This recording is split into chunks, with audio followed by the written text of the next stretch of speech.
Magandang umaga sa inyong lahat. Welcome po sa News Up to Date. Ang topic po natin ngayong araw na ito ay tungkol po sa SWOW at Alts Trade. Alamin natin kung tumaob na ba yung mga companies na yan.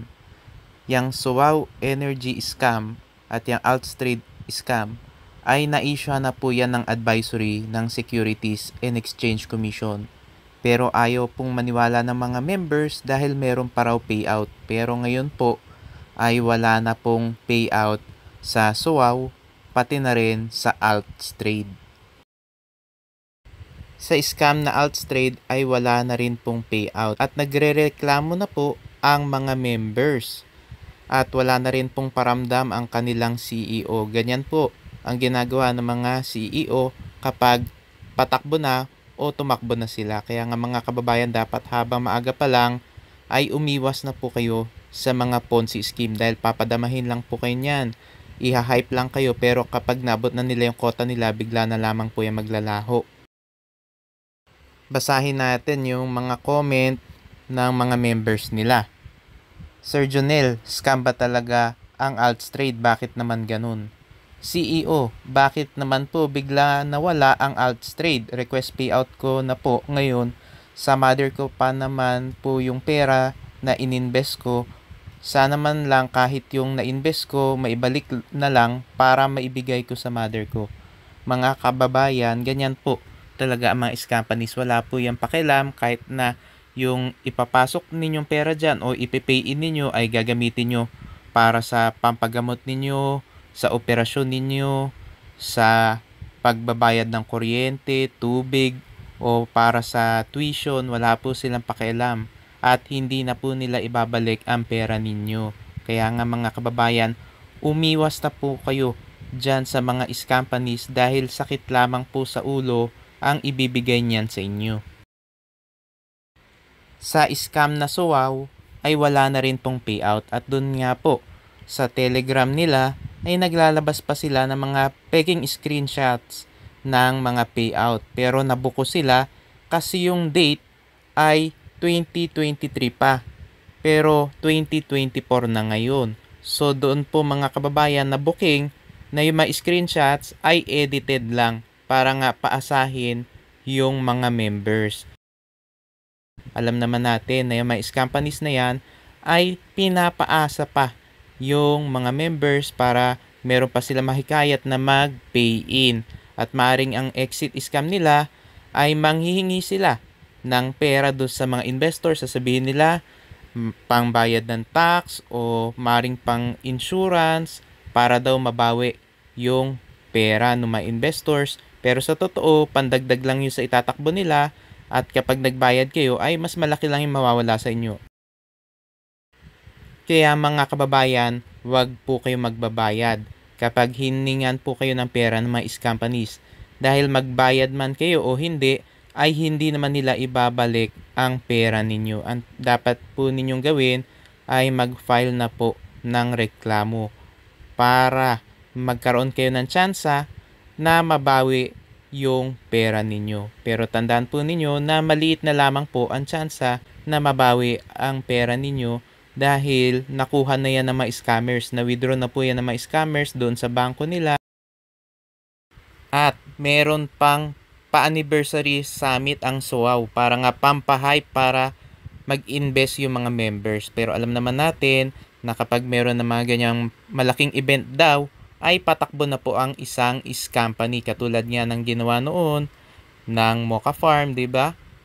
Meron ding mga ganyang event pero hindi naman natuloy. Yung A-Power, meron pa raw Christmas party pero wala ring naganap na Christmas party. At dyan nga po sa SWOW ay 21st anniversary summit daw nila. Pero kapag inimbestigahan mo yung SWOW, ay ngayon lang naman sila nagpa-register dito sa Pilipinas at wala naman maipakita ebidensya na matagal na sila sa ibang bansa. At syempre dyan sa mga pa-event ng mga companies ay kailangan maglabas ka ng pera para daw ma-invite ka. At para nga daw ma-invite ka doon sa anniversary summit nila ay kailangan daw manager 3 ka o hanggang general manager. At kailangan talaga maglabas ka ng malaking pera para makasali ka lang doon sa anniversary summit. Siyempre, yung mga ganyan mga companies ay may mga pa-raffle, pa-promo, at siyempre may mga incentives para talaga ganahan yung mga members na magdagdag na investment at para mag-recruit. Katulad sa Manager 4 daw, ay makakatanggap daw ng cash reward na 100,000 pesos at 20% daw na cash dividend.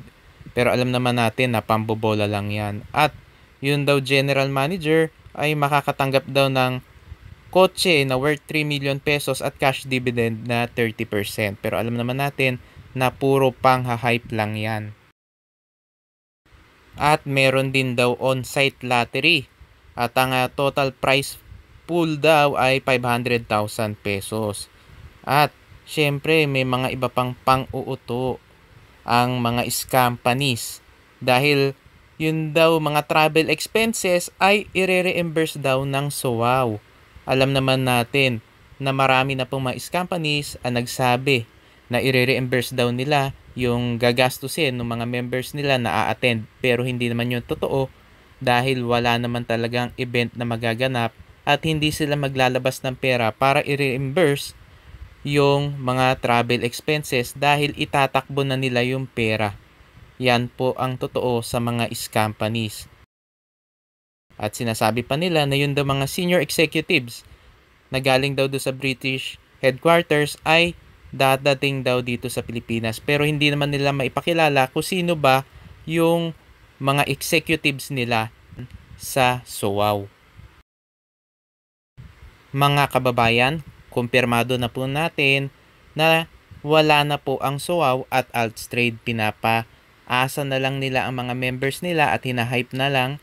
Pero taob na po ang Altstrade at SOAW dahil wala na pong payout. At wala na talagang maaasahang payout ang mga members, lalo na po sa SOAW, na meron pa silang pa-event. Alam naman natin yung mga pa-event na yan, ibig sabihin yan, patakbo na po ang isang company.